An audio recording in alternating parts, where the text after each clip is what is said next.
Ok, buenos días. Es un placer estar aquí esta mañana y poder compartir un poco más sobre la palabra de Dios. El día de hoy terminamos con el primer libro de Samuel. Hemos venido estudiando ya algunos pasajes y específicamente el día de hoy nos vamos a centrar en la vida del rey Saúl, el primer rey de Israel. ¿Sí? Si recuerdan un poquito, él fue el primer rey que estuvo gobernando. El pueblo de Israel pidió un rey, ¿no es cierto? Un rey como las demás naciones, y Dios les dio ese rey.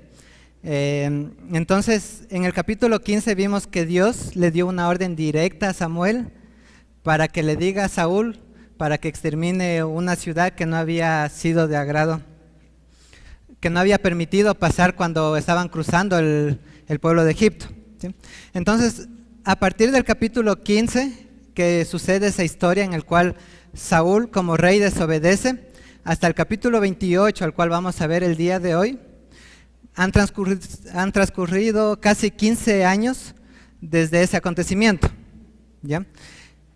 Y a pesar de esos 15 años, Saúl no tuvo una muestra de arrepentimiento o de culpa por haber desobedecido o haber rechazado a la palabra de Dios.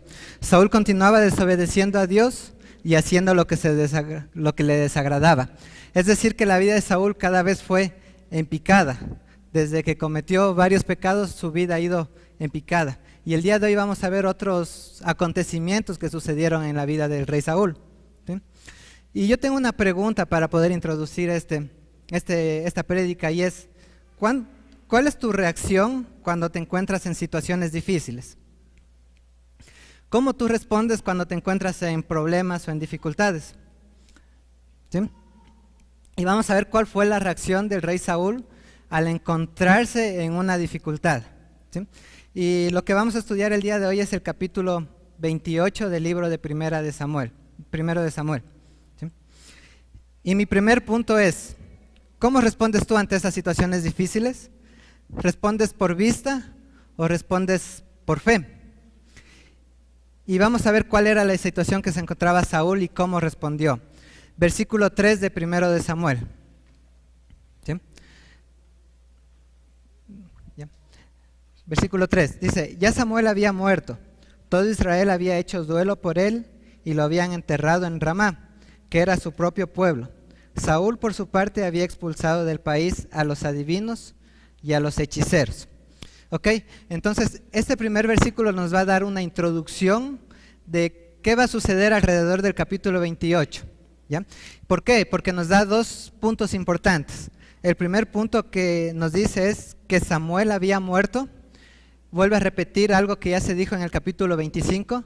El profeta Samuel, quien le daba la instrucción a Saúl, había muerto, ¿ya? Y el segundo punto nos dice que Saúl ha expulsado a todos los adivinos y a los hechiceros, ¿ya? Y podemos preguntarnos, ¿por qué hizo Saúl eso? Tal vez lo hizo por orden de Samuel mismo cuando Samuel estaba vivo, pero también lo hizo porque la palabra de Dios en la ley está escrito. ¿Por qué a Dios no le agrada esto de la adivinación y de la hechicería? Y podemos ubicarnos en Deuteronomio 18 del 9 al 13 y poder ver qué es lo que dice Dios acerca de la adivinación. Deuteronomio dice lo siguiente: cuando entres en la tierra que el Señor tu Dios te da, no aprenderás a hacer las cosas abominables de esas naciones. No se ha hallado en ti nadie que haga pasar a su hijo o a su hija por el fuego, ni quien practique adivinación, ni hechicería, o sea, agorero o hechicero, o encantador, medium, espiritista, ni quien consulte a los muertos, ¿ya? En aquellos tiempos habían los no creyentes, los que no creían en Dios, pasaban a sus hijos por fuego para entregar a los dioses de ese tiempo. Uno de ellos era Moloch, ¿sí? Y obviamente eso no le agrada a Dios, eso es abominación para Dios. Y el versículo 12 nos dice por qué, ¿ya? De Deuteronomio dice, porque cualquiera que hace estas cosas es abominable al Señor, y por causa de estas abominaciones el Señor tu Dios expulsará a esas naciones delante de ti. Serás intachable delante del Señor tu Dios. ¿Qué dice? Que el que practica estas cosas es abominación ante los ojos de Dios. Dios quiere que su pueblo sea santo para Él. El pueblo que Dios había escogido, el pueblo que Dios había salvado, Dios quería que ese pueblo sea santo. Y es lo mismo que quiere con nosotros. ¿Ya? Levítico 19:31 nos da un poco más de información acerca de esto. Levítico 19:31 dice: no os volváis a los medium, ni a los espiritistas, ni los busquéis para ser contaminados por ellos. Yo soy el Señor vuestro Dios. Si practicamos nosotros estas cosas, el resultado es que nos vamos a empezar a contaminar con eso. Eso es lo que nos está diciendo. Dios quiere que su pueblo sea santo, porque Dios es santo. Y Dios quiere que su pueblo sea intachable delante de Él.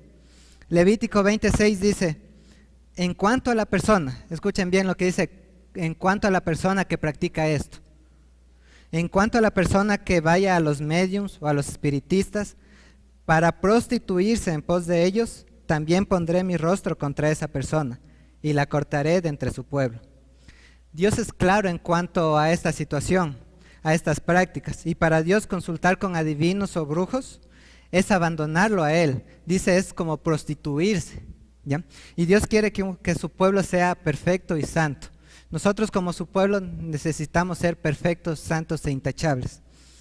Actualmente todas estas prácticas, ¿en dónde nosotros podemos verlo? Se manifiesta en el esoterismo, en las cábalas, en el tarot, en la lectura de las manos, en la lectura de las cartas, la ouija, la adivinación, el horóscopo, ¿sí? Y ahora en nuestra cultura, si vamos más localmente, es pasar el huevo, ¿no es cierto? La soplada, tal vez limpiar con los montecitos, ¿sí? Y todas esas prácticas tienen que ver con el espiritismo.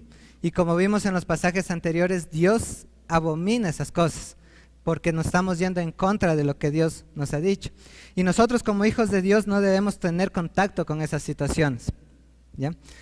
A veces Satanás utiliza estas situaciones, estas prácticas para distraer a los hijos de Dios, ¿ya? Un pastor decía que si nosotros queremos que nos lean las cartas, vayamos y leamos las cartas de Pablo, las cartas de Pedro. Ahí está todo lo que nosotros necesitamos saber, lo que Dios quiere mostrarnos para nuestras vidas, ¿sí? Entonces quiero que quede claro que Dios abomina estas actividades. Versículo 4 dice: los filisteos concentraron sus fuerzas y fueron a Sunén, donde acamparon. Saúl reunió entonces a los israelitas y armaron su campamento en Gilboa. ¿Qué es lo que estaba pasando? El pueblo de Israel con los filisteos estaban en guerra, estaban en una lucha. Entonces, ahí llega Saúl frente a frente los dos ejércitos, y Saúl mira el ejército de los filisteos, y miren cuál fue la reacción de Saúl al ver el ejército de los filisteos. Versículo 5 dice: cuando vio Saúl al ejército de los filisteos, le entró tal miedo que se descorazonó por completo. ¿Qué pasó con Saúl? Saúl dice que tuvo miedo, que se turbó, se descorazonó, ¿no es cierto? Tuvo temor. ¿Y por qué razón tuvo temor Saúl? ¿Qué dice? Porque él vio el ejército de los filisteos. ¿Y qué podemos ver de Saúl? Que él se estaba dejando llevar por vista, por lo que él tenía de frente. A pesar de esos 15 años que han pasado, Saúl todavía no ha aprendido a confiar en Dios. Y eso es lo que vemos aquí, que él todavía no sabe confiar en Dios. Él continúa guiándose por vista. ¿Recuerdan cuando se enfrentó con Goliat? Pasó algo similar. Él le dijo a Saúl, a David, ¿cómo tú te vas a ir a enfrentar si él es gigante y tú eres de pequeña estatura y eres un poco más débil? Se estaba guiando por vista. Y eso es lo que vemos a través del libro de Primero de Samuel acerca de la vida de Saúl, cómo él se deja llevar por vista y no confía en Dios, ¿sí? Él se dejaba llevar más por la situación que tenía enfrente, ¿sí? Y él dice que tuvo miedo y que se aterrorizó. ¿Y saben por qué muchas de las veces nosotros tenemos miedo y nos aterrorizamos cuando estamos ante una situación difícil? Es porque, al igual que Saúl, seguimos viviendo por vista y no confiamos en Dios. Nos preocupa más la situación que tenemos al frente que confiar en Dios y dejarlo todo en sus manos. Muchas de las veces cuando nosotros nos encontramos ante momentos difíciles, de dificultad, de dolor, sufrimiento, enfermedad, la muerte de un familiar o cualquier otra circunstancia por la cual estamos pasando, esas cosas nos derriban, ¿no es cierto? Nos destruyen y nos afligen y traen un gran temor a nuestro corazón. Y es porque al igual que Saúl, miramos o vivimos por vista. Solamente vemos lo temporal y no lo que está más delante de nosotros, lo eterno. No vivimos por fe, sino por vista, y no confiamos en Dios, no miramos a Cristo. Segunda de Corintios 4:18 nos dice algo acerca de esto, y dice lo siguiente: así que no nos fijemos en lo visible, sino en lo invisible, ya que lo que se ve es pasajero, mientras que lo que no se ve es eterno. Segunda de Corintios 5:7 dice: vivimos por fe, no por vista. Saúl no anduvo con esas convicciones, él no anduvo por fe, él anduvo por vista. Y la pregunta para ustedes es: ¿cómo estás viviendo tú ante las situaciones difíciles? ¿Por fe o por vista? ¿Confías en Dios o solamente confías en tus propias fuerzas, en que tú puedes solucionarlo, en que esa situación está más allá de tus manos? Tenemos que aprender a vivir por fe y no por vista. Ya sea en las situaciones fáciles o en las situaciones difíciles de nuestra vida, tenemos que aprender a confiar en Dios. Tenemos que empezar a mirar a Cristo. Mi segundo punto es: ¿cómo reaccionamos o cómo respondemos ante las situaciones difíciles? Es en base a lo que tú conoces o en base al conocimiento de Dios. Saúl se encuentra temeroso y él toma una decisión ante esa situación. Miren cuál fue la decisión que él tomó en el versículo 6. Dice: por eso consultó al Señor, pero él no le respondió ni en sueños, ni por el Urim, ni por los profetas. ¿Ya? Ok, Saúl se encuentra temeroso ante esa situación y él busca ayuda. Y dice que busca ayuda ¿en quién? En Dios. ¿Ya? Y qué bueno que busca ayuda en Dios, pero pasó algo ahí, que dice que Dios no le respondió. Esas tres maneras que mencionan ahí, profetas, Urim y sueños, eran las tres maneras en las cuales Dios se manifestaba en ese tiempo. Urim y Turim era una manera en la cual se lanzaba suertes y Dios decía si sí o si no. ¿Ya? Pero lo importante aquí es que Dios no le respondió. Y nos podemos preguntar, ¿por qué Dios no le responde? ¿Ya? Y recuerdan lo que pasó en 1 de Samuel capítulo 15, cuando Saúl desobedeció. Dios ya había sido muy claro y le dijo que cuál era su destino a causa de su desobediencia. Dios ya juzgó a Saúl en el capítulo 15 por haber rechazado la palabra de Dios. Entonces Dios ya no tenía nada más que decirle a Saúl, porque en todo este tiempo Saúl tampoco no había presentado arrepentimiento ni convicción acerca de su pecado. Entonces Dios ya no tenía nada más que decirle. El juicio de Saúl ya estaba ahí. Además, Saúl no fue con una actitud correcta hacia Dios, porque nunca tuvo un arrepentimiento verdadero. Y Saúl se parece mucho a nosotros. Cuando nos encontramos en los problemas o nos encontramos en las situaciones difíciles, solamente en ese momento es cuando nosotros nos acordamos de Dios, y el resto del tiempo ni siquiera nos acordamos de que existe un Dios. Y eso es lo que está haciendo Saúl. Me encuentro ante la dificultad, me acuerdo que hay un Dios, ¿no es cierto? Y Saúl estaba haciendo algo por su propia conveniencia, y muchas de las veces también nosotros actuamos bajo nuestra propia conveniencia, porque realmente no queremos una relación con Dios. ¿Con qué actitud tú te presentas ante Dios cuando te encuentras en una dificultad? ¿Te presentas solamente por interés, solamente porque quieres que Dios te cumpla algo, o porque realmente quieres tener una relación con Dios, entablar una relación con Él? Ante esta situación, Saúl toma una decisión que no debía de haber tomado. Versículo 7, miren lo que hace Saúl. Por eso Saúl les ordenó a sus oficiales: búsquenme a una divina para que yo vaya a consultarla. Pues hay una en Endor, le respondieron. ¿Sí? ¿Recuerdan lo que leímos en el versículo 3 al inicio acerca de que Saúl había desechado a los adivinos? ¿Y qué está haciendo Saúl aquí? Están buscando una divina. ¿Sí se dan cuenta que Saúl era una persona de doble ánimo? Primero dice, hagamos esto, y después dice, no, vamos a hacer esto. ¿Sí? ¿Y por qué Saúl hace esto? Porque él andaba por fe, porque no confiaba en Dios, porque Saúl no conocía realmente a Dios. Él no entendía que Dios aborrecía estas cosas, ¿sí? Porque fue a hacer algo que a Dios no le parece. Y miren cuál fue la actitud de Saúl en el versículo 8. Dice que Saúl se disfrazó con otra ropa y acompañado de 2 hombres se fue de noche a ver a la mujer. Cuando no se está haciendo lo correcto, muchas de las veces, ¿qué hacemos? Nos escondemos o nos ocultamos porque no queremos que vean nuestro pecado, lo que nosotros estamos haciendo. Y Saúl está haciendo algo parecido aquí. Y llega donde le adivina y miren lo que le dice. Quiero que evoques a un espíritu. Pidió Saúl, haz que me aparezca el que yo te diga. ¿Sí? Versículo 9, la respuesta de la divina. ¿Acaso no sabe usted lo que ha hecho Saúl? Respondió la mujer. Ojo, Saúl estaba disfrazado y la divina no sabía que que era Saúl, ¿no es cierto? Entonces, podríamos decir que no era tan adivina, ¿ya? Entonces, miren, dice, ha expulsado del país a los adivinos y a los hechiceros. ¿Por qué viene usted a tenderme una trampa y exponerme a la muerte? Tan cierto que el Señor vive, te juro que nadie te va a castigar por esto, contestó Saúl. ¿A quién desea usted que yo haga aparecer?, preguntó la mujer. Evócame a Samuel, respondió Saúl. ¿Ya? Entonces la mujer no sabía que era Saúl, por eso le pregunta, ¿no sabe lo que hizo Saúl? ¿Ya? Algo que llama mucho la atención es que Saúl está pecando.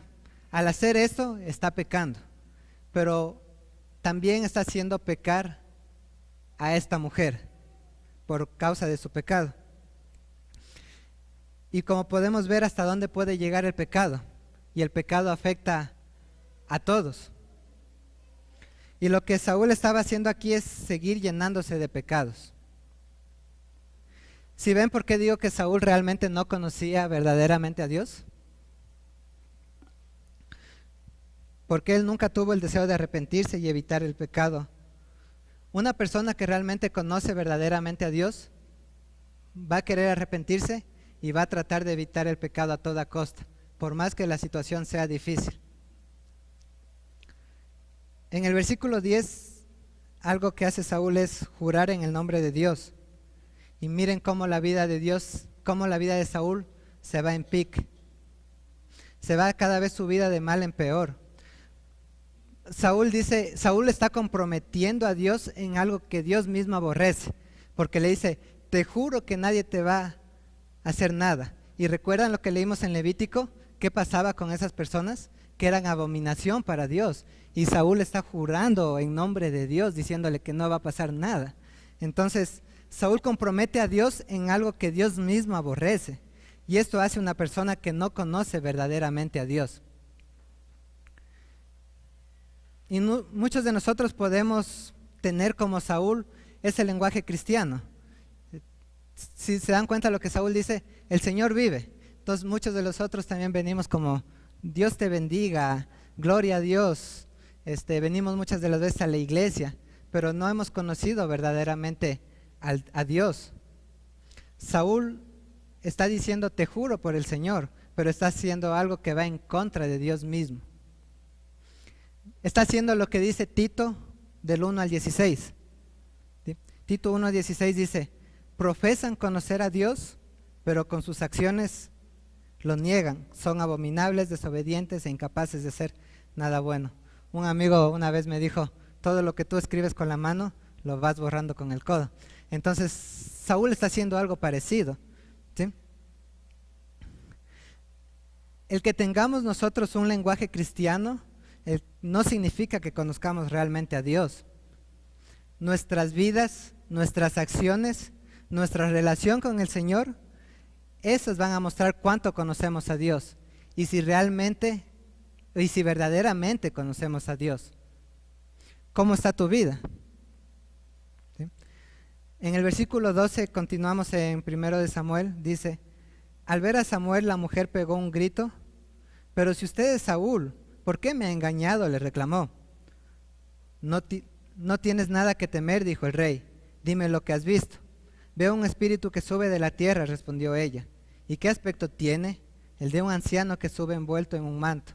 Al darse cuenta Saúl de que era Samuel, se postró rostro en tierra. Entonces, ¿qué es lo que pasa? Saúl va, consulta a una divina, se disfraza para ir donde ella y le pide que le haga subir al que él pidiera. ¿Y a quién pide que haga subir? ¿Y por qué dice que haga subir? Porque anteriormente se consideraba que el Seol estaba en las profundidades, por eso dice que le haga subir. Y en el versículo 12, una vez que aparece Samuel, ¿cuál fue la reacción de la mujer? Dice que pegó un grito, ¿no es cierto? Y la mujer se asusta, se sorprende al ver a Samuel. Y esto pasa a Samuel. Y esto pasa porque tal vez no era lo que ella esperaba, o no era de la manera que ella trabajaba, ¿sí? Y es ahí donde le dice a Saúl que por qué lo ha engañado si él era mismo Saúl. Y en ese momento reconoce a Saúl. Y creo que si ella misma hubiera sido una divina, ella ya hubiera reconocido a Saúl desde el momento en que entró. En el versículo 14 Saúl le pregunta, ¿cuál es su forma? ¿Qué es lo que viste? Y le dice que ve un hombre anciano con un manto. Y Saúl entendió que era Samuel. Y algo que podemos ver aquí es que que la divina describe a Samuel, pero Saúl no puede ver a Samuel, ¿no es cierto? Y solamente lo escucha. ¿Ya? Ahora, este es uno de los pasajes polémicos, porque puede ser que ustedes se estén preguntando, al inicio tú dijiste que Dios aborrece todas estas cosas, pero aquí vemos cómo Saúl viene y está cumpliéndose algo que Dios aborrece, ¿sí? Entonces, hay algunos puntos acerca de esto. Muchas personas dicen que fue la divina que cogió y engañó a Saúl, pero como podemos ver, ella gritó, no sabía que iba a ir, entonces podríamos decir que no fue la divina. Otras personas dicen que fue un demonio que se le apareció a Saúl, pero no creo que haya sido un demonio, porque lo que vamos a ver más adelante es lo mismo que le dice en el capítulo 15, lo que le dice Samuel, ¿ya?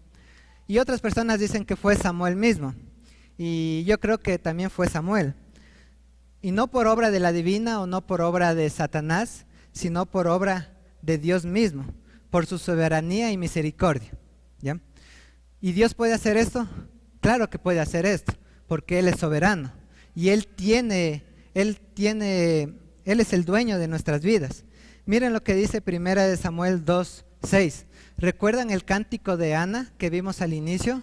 Cuando Ana estaba embarazada, Ana no podía tener un hijo, ¿no es cierto? Y ella le pide a Dios un hijo, y ese hijo era Samuel. Y una vez que tuvo su hijo, Ana hizo un cántico que nos iba como una introducción a todo el libro de lo que estamos viendo. Y en 1 Samuel capítulo 2:6, Ana dice lo siguiente. 1 Samuel 2:6 dice, del Señor viene la muerte y la vida. Él nos hace bajar al sepulcro, pero también nos levanta. ¿Quién es el dueño de nuestra vida? Es Dios. Y también lo podemos ver que Dios hizo lo mismo con Moisés y Elías en la transfiguración. Cuando Jesús se transfiguró y se mostró también Moisés y Elías, ellos también estaban muertos y Dios permitió que ellos aparezcan, ¿sí? Entonces yo creo que esto simplemente fue un permiso o una excepción, mas no la regla. Dios en su soberanía, en su misericordia, permitió que en ese momento Samuel se aparezca a Saúl para darle el juicio, para darle lo que iba a suceder, ¿ya? Mas, ojo, no estoy diciendo que Dios permite esto, porque ya vimos que para Dios es aborrecible ante sus ojos, y nosotros como hijos de Dios no tenemos que practicarlo eso, pero Dios está haciendo una excepción y está permitiendo. Incluso yo veo aquí la misericordia de Dios, porque Dios está siendo misericordioso con Saúl al permitir que vaya Samuel, el profeta que había querido tanto a Saúl. ¿Se acuerdan que él lloró amargamente cuando Saúl cometió ese pecado? Entonces yo veo la misericordia de Dios al permitir que Samuel vuelva y le diga cuál iba a ser qué es lo que iba a pasar con Saúl. Okay. Entonces la idea de toda esta porción que acabamos de leer es ver cómo Saúl no conocía a Dios. y lo vemos tomando decisiones que realmente no agradan a Dios por la falta de su entendimiento. ¿Ya? Saúl no consultó a Dios en forma, solamente consultó a Dios en forma, pero no consultó con la actitud correcta. No con fe, no con arrepentimiento, no con un corazón humillado. Él nunca disfrutó de una relación con Dios. Y así es una persona que anda por vista. Perdió lo más valioso que tenía, su relación con Dios. Una persona que anda por vista pierde lo más valioso que podemos tener, y es tener una relación con Dios. ¿Sí? Saúl no pudo experimentar la misericordia de Dios, no pudo experimentar su amor y no pudo experimentar su perdón porque andaba por vista. Ahora la pregunta para nosotros es, ¿tú conoces realmente a Dios? Cuando las cosas no resultan como tú deseas, ¿a quién acudes en esos momentos de dificultad? ¿Sabes esperar en Dios? ¿O buscas soluciones como las de Saúl? Necesitamos realmente entender que estas cosas no le agradan a Dios. Todo lo que tiene que ver con el esoterismo, con las cosas que ya mencioné anteriormente, es abominación a nuestro Dios. Confiemos en Él, vivamos por fe, conociéndolo como Él desea ser conocido por medio de su palabra. Entonces, ¿realmente tú conoces a Dios? Mi tercer punto es, con obediencia, ¿cómo respondes? ¿Con obediencia o con rechazo a su palabra? En el versículo 15 vamos a ver cuál fue la contestación de Samuel a Saúl. Versículo 15 dice, Samuel le dijo a Saúl, ¿por qué me molestas haciéndome subir? Es como que Samuel está diciendo, ¿por qué me molestas si yo estaba tan cómodo allá? Entonces le continúa diciendo, estoy muy angustiado, respondió Saúl. Los filisteos me están atacando y Dios me ha abandonado. Ya no me responde ni en sueños, ni por profetas, ni por medio de profetas. Por eso decidí llamarte para que me digas qué es lo que debo hacer. ¿Sí? Saúl le dice que está angustiado por lo que le está aconteciendo. Pero si podemos ver algo aquí es que Saúl de nuevo se está centrando en sí mismo. ¿Ya? Es como que si le estuviera diciendo que todo se trata de él. Es como que si estuviera diciéndole a Samuel, mira Samuel, pobrecito de mí, Dios no me responde, los filisteos están en mi contra, ¿qué es lo que quieres que yo haga? Si ven la actitud de Saúl, y ni siquiera Saúl tiene la delicadeza de decir, dime Samuel, ¿qué es lo que Dios quiere que yo haga? Él dice, ¿qué es lo que puedo hacer? Dime qué tengo que hacer. Solamente Saúl busca a Dios solo por el interés, él solo quería saber qué hacer. Uno esperaría que Saúl aprovechara esa oportunidad para arrepentirse y ponerse a cuentas a Dios, pero él no lo hace. Y eso es lo que sucede con una persona que no quiere tener una relación con Dios. Solamente busca el beneficio, mas no busca verdaderamente a Dios. Saúl simplemente quería hacer algo y no se dio cuenta que se trataba de una relación con Dios. Muchos de nosotros vivimos de esa manera. Simplemente queremos el milagro, queremos que Dios nos cumpla nuestros caprichos, por decirlo así, pero no queremos o no deseamos al Dios de los milagros, al Dios que puede cumplir esas situaciones, esas cosas. No queremos una relación con Dios, solo queremos saber qué hacer. ¿Cómo está tu relación con Dios? En los siguientes versículos continúa y dice en el versículo 16, Samuel le replicó, pero si el Señor se ha alejado de ti y se ha vuelto tu enemigo, ¿por qué me consultas a mí? Entonces como que Samuel está diciendo, Dios ya te dijo lo que tenías que hacer, ¿por qué vienes y me consultas a mí? Dios ya te juzgó, recuerden el capítulo 15, Dios ya lo juzgó. El versículo 17 dice, el Señor ha cumplido lo que había anunciado por medio de mí, Él te ha arrebatado de las manos el reino y se lo ha dado a tu compañero David. Tú no obedeciste al Señor, pues no llevaste a cabo la furia del castigo contra los amalecistas. Por eso Él te condena hoy. El Señor te entregará a ti y a Israel en manos de los filisteos. Mañana tú y tus hijos se unirán a mí y el campamento israelita caerá en poder de los filisteos. Entonces, el mensaje que Samuel le da a Saúl es muy claro, ¿ya? Samuel le dice que Dios ya le ha arrebatado el reino de sus manos.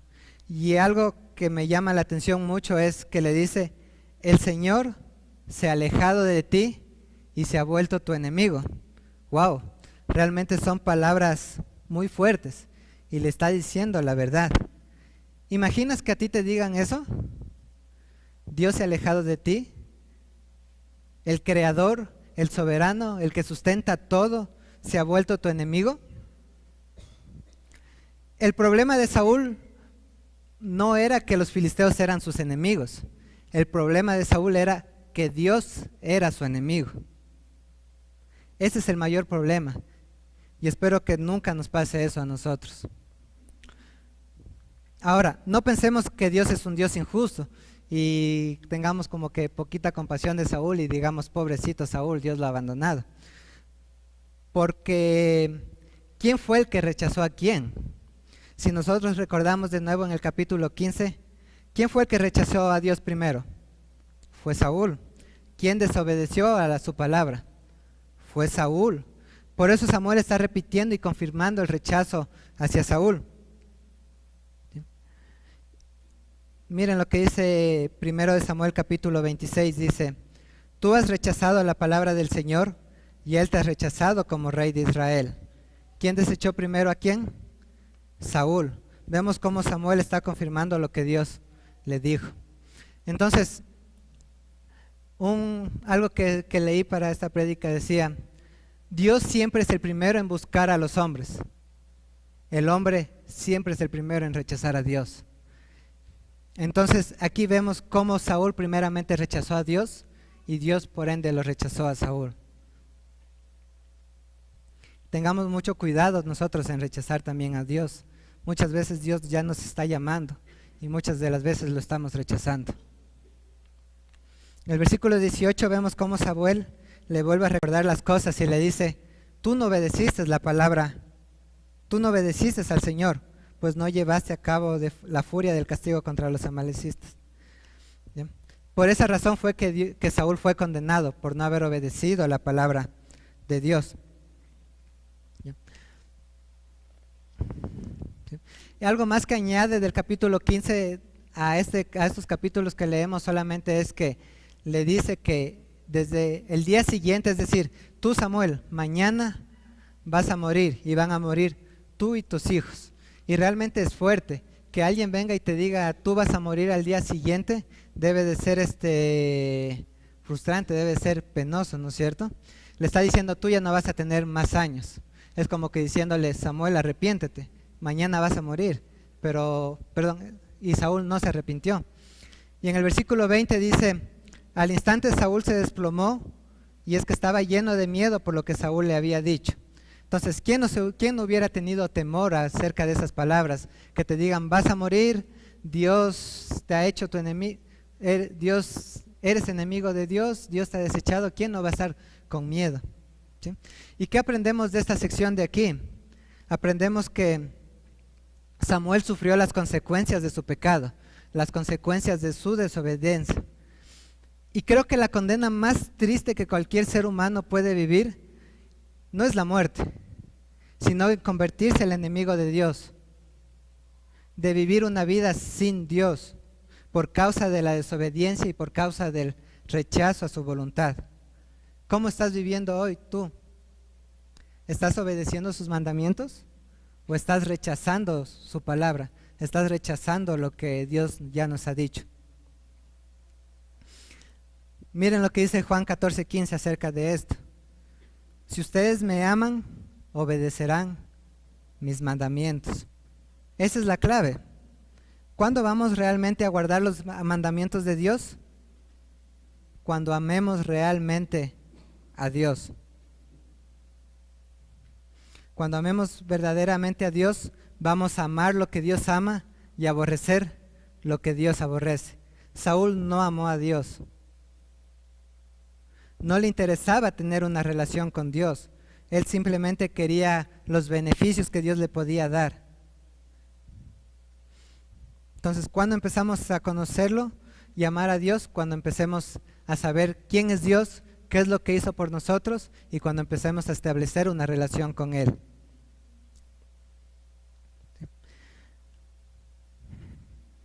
Al final de este capítulo 28 se menciona que Saúl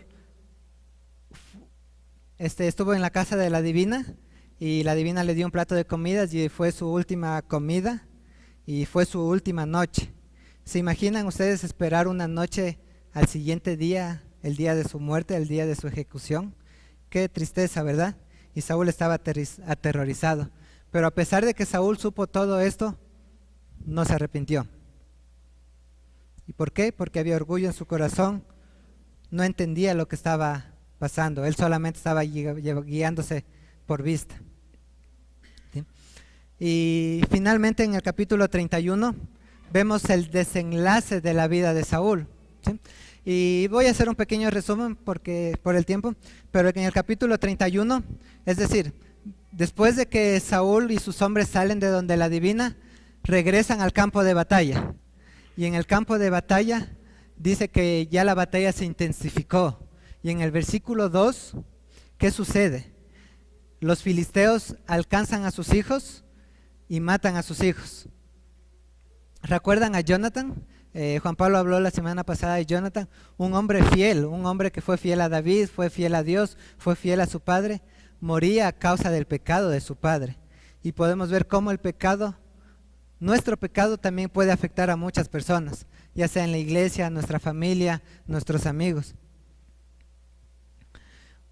Saúl dice que sigue huyendo y los arqueros alcanzan a Saúl y lo hieren gravemente ya en la batalla. Una vez herido gravemente, Saúl le pide a su escudero que lo mate. ¿Sí? Pero su escudero tuvo tanto miedo que le dice, no, yo no te voy a matar. Y Saúl decide, coge su espada y se la clava. Y de esa manera muere el rey Saúl. Y algo que Saúl dice, algo que le dice al escudero, quiero que me mates, porque no quiero ser burla de los filisteos. Y podemos ver otra vez a Saúl. En vez en ese momento, está en su lecho de muerte. Él podía arrepentirse, pero ¿qué hace Saúl? No, yo no quiero que los filisteos sean burla de mí, así que mejor mátame.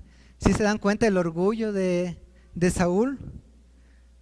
Ese hombre orgulloso sigue ahí, está a punto de morir, pero él sigue sin arrepentirse.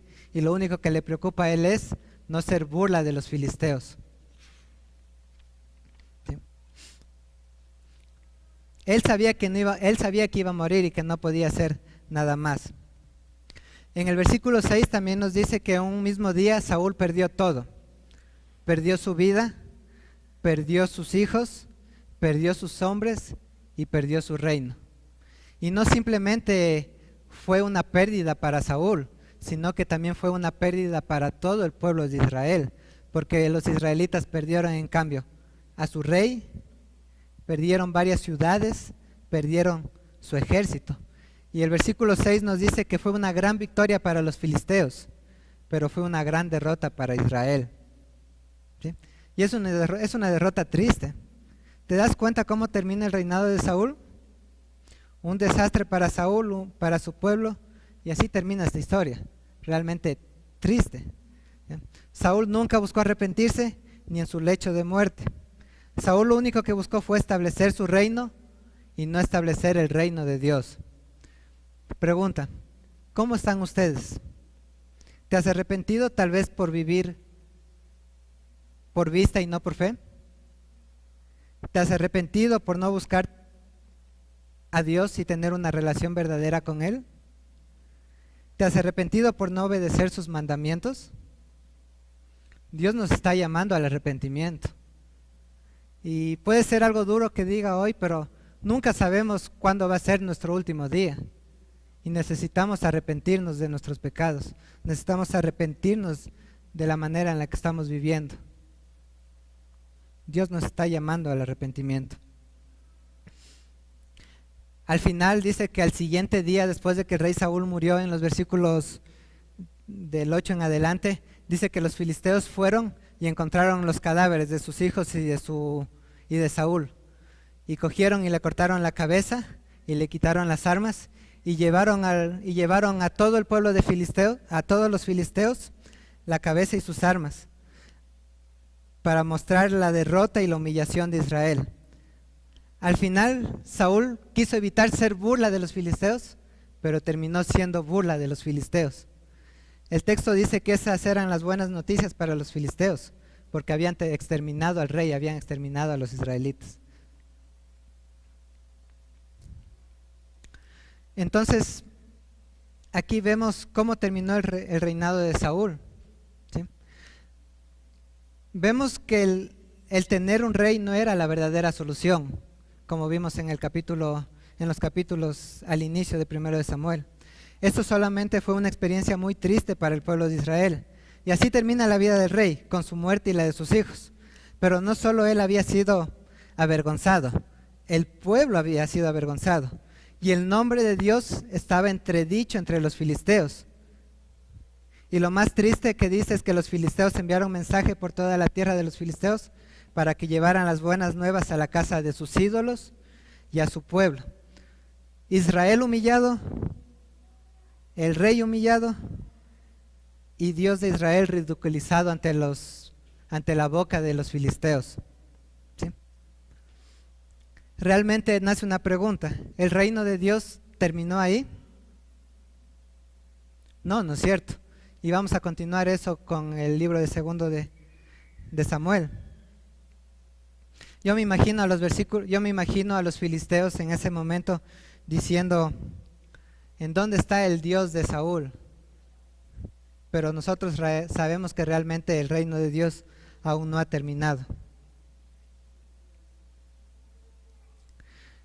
Porque al final del capítulo 31 dice que hubieron hombres valientes que al final entraron a donde los filisteos y bajaron a Saúl y a sus hijos y les dieron una sepultura. Entonces Dios aún estaba levantando hombres buenos para que su reino siga creciendo, siga levantándose. Y vamos a ver eso con la vida de David, ¿sí? Ahora, como conclusión, realmente es una historia triste, ¿no es cierto? Es muy triste. Pero ahora, ¿qué hacemos nosotros si hemos estado viviendo una vida como Saúl? Si hemos estado viviendo una vida por vista, sin confiar en Dios, sin obedecer sus mandamientos, sin arrepentimiento, sin buscar y conocer a Dios verdaderamente, ¿qué debemos hacer? Debemos encontrar consuelo en la soberanía y misericordia de Dios. En Él aún hay esperanza. El reino de Dios no terminó. El reino de Dios se está forjando todos los días y Él ya lo forjó cuando envió a Jesucristo. ¿Qué debemos hacer? Debemos mirar a Cristo. Saúl no era el rey prometido, no era el rey como el rey prometido, era el rey que pidieron las demás naciones. Y vimos en su historia cómo terminó. David tampoco iba a ser ese rey. Salomón, con todo su esplendor y sabiduría, tampoco era ese rey prometido. Y ni toda la lista que vemos en primero y segundo de Reyes. El verdadero Rey de Reyes y Señor de Señores es Jesucristo. Él vino y murió en una cruz para darnos salvación. Murió en una cruz por nuestros pecados. Murió en una cruz para darnos esperanza, gozo, consuelo. Murió en una cruz para que nosotros podamos vivir por fe y no por vista. Murió en una cruz para que nosotros podamos ir al arrepentimiento. Murió en una cruz para que nosotros podamos entablar una relación con Dios el Padre. Murió en una cruz para el perdón de nuestros pecados. Y solamente en Cristo hay esperanza. Solo en Él hay salvación. Y yo me pregunto, ¿ustedes conocen al verdadero Rey? ¿Lo conocen realmente? Hay algo que me gustó mucho que ustedes pueden buscar en YouTube y poner "este es mi rey" y va a salir algo que el doctor Lockridge en una conferencia dijo. Y realmente estas palabras se quedan cortas para explicar cuál es nuestro verdadero rey. Pero eso es lo que dice. Dice, la Biblia dice que mi rey es el rey de los judíos. Él es el rey de Israel. Él es el rey de justicia. Él es el rey de los siglos. Él es el rey de los cielos. Él es el rey de gloria, Él es el Rey de Reyes, el Señor de señores. Este es mi Rey. Me pregunto, ¿lo conoces? Mi Rey es un Rey soberano. No hay manera de medir su amor ilimitado. Es perdurablemente fuerte. Es totalmente sincero. Es eternamente firme. Es inmortalmente lleno de gracia. Es imperialmente poderoso. Es imparcialmente misericordioso. ¿Lo conoces? Él suple de fortaleza a los débiles. Está disponible para los tentados y a los afligidos. Él se compadece y salva. Él fortalece y sostiene. Él guarda y guía. Él sana a los enfermos. Él limpia a los leprosos. Él perdona a los pecadores. Él absuelve a los deudores. Él liberta a los cautivos. Él defiende a los débiles. Él bendice a los jóvenes. Él sirve a los desafortunados. Él guarda a los ancianos. Él recompensa a los diligentes. Él embellece a los humildes. Y yo me pregunto, ¿lo conoces? Él es la clave del conocimiento. Él es la fuente a la sabiduría. Él es la entrada a la libertad. Él es el sendero hacia la paz. Él es el camino de justicia, la autopista hacia la santidad. Él es la puerta a la gloria. ¿Lo conoces? No puedes tú sacarlo de tu mente, no puedes quitarla de las manos. No puedes sobrevivir sin Él y tampoco puedes vivir sin Él. Los fariseos no podían soportarlo, pero se dieron cuenta que no podían detenerlo. Pilatos no pudo encontrar ninguna falta en Él, Herodes no pudo matarlo, la muerte no pudo con Él y la tumba no lo pudo retener. Ese es nuestro Rey. ¿Lo conoces?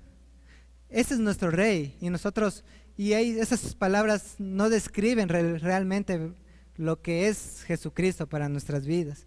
Nuestra tarea es buscar al verdadero Rey de Reyes y Señor de Señores. Dedicar todos nuestros días en conocerlo, en buscarlo, en amarlo. Y no solo conocerlo, sino también obedecerle. Busquemos tener una relación personal con Dios. Vivamos por fe, con la confianza de que tenemos al más grande y al soberano, quien gobierna todos los días de nuestra vida. Y Él va a cumplir sus propósitos eternos en nosotros. Ese es el verdadero Rey. Él es nuestra esperanza. Ahora, Dios desea que formemos parte de su reino. ¿Y cómo nosotros podemos formar parte de su reino?